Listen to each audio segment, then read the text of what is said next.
भगवान जगन्नाथ मंदिर के अजूबों को क्यों नहीं समझ पाई साइंस।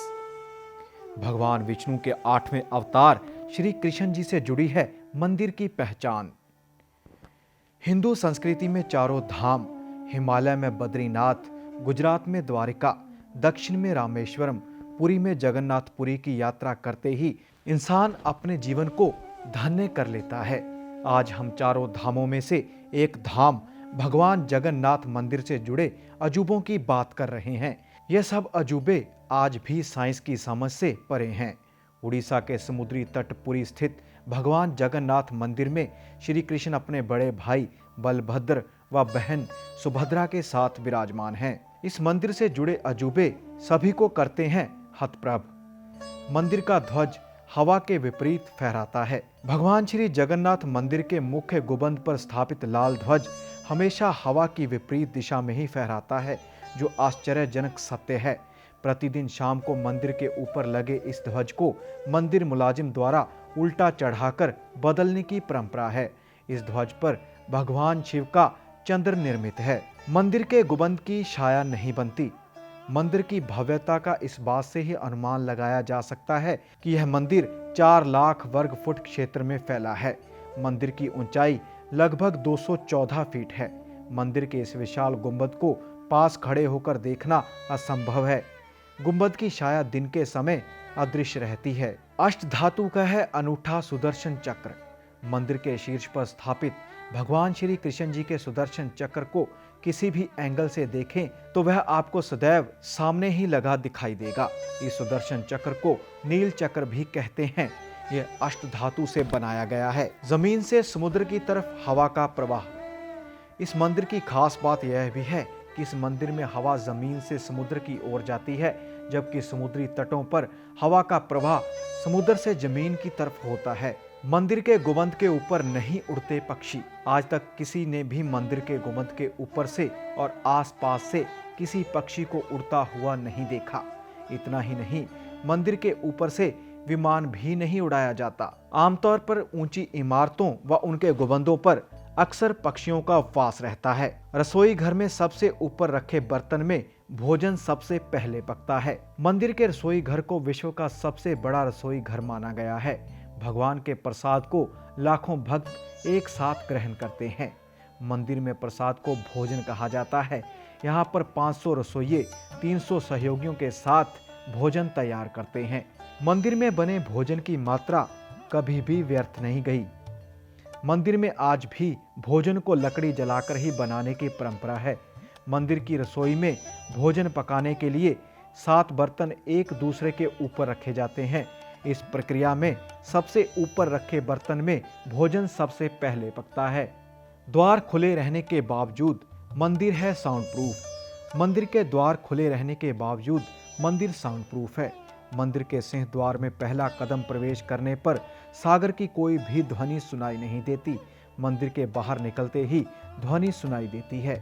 शाम के समय इसको बेहतर ढंग से अनुभव किया जा सकता है। मंदिर के बाहर स्वर्ग द्वार है, जहां पर मोक्ष प्राप्ति के लिए शवों का अंतिम संस्कार किया जाता है। मंदिर के बाहर निकलने पर ही शव के जलने की गंध महसूस होती है। हर 12 साल बाद नई प्रतिमा बनाने की परंपरा।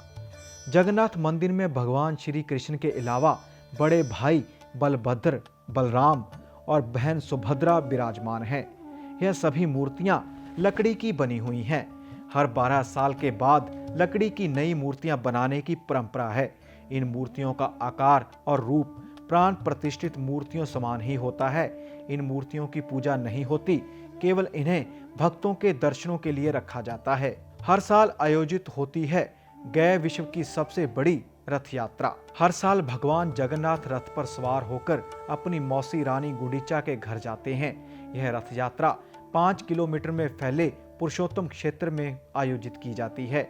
गौर हो, रानी गुंडीचा भगवान जगन्नाथ के परम भक्त राजा इंद्रद्युम्न की पत्नी थी, इसलिए रानी को भगवान जगन्नाथ की मौसी कहा जाता है। भगवान अपनी मौसी के घर में 8 दिन का वास करते हैं।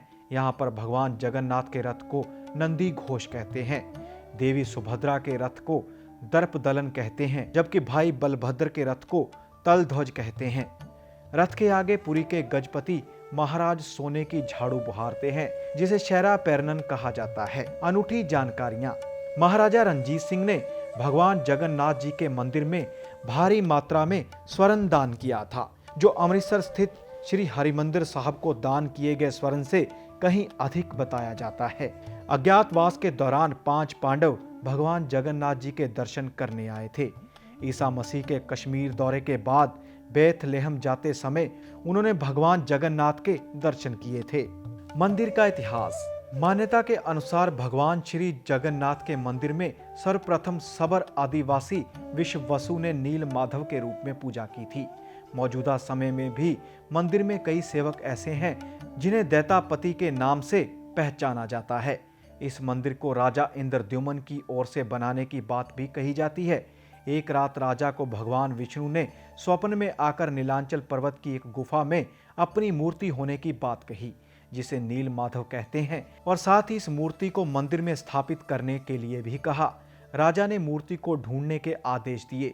आखिर मूर्ति को ढूंढ लिया गया। भगवान ने फिर दर्शन देकर समुद्र में तैर रहे पेड़ के टुकड़ों को ढूंढकर उससे ही मूर्ति बनाने के लिए कहा। नील माधव के परम भक्त सबर कबीले के मुखिया विश्ववसु उस भारी भरकम लकड़ी को उठाकर मंदिर तक ले आए। तब भगवान विश्वकर्मा एक बूढ़े शिल्पकार का रूप धरकर पहुंचे। उन्होंने राजा से नील माधव की मूर्ति बनाने की बात कही।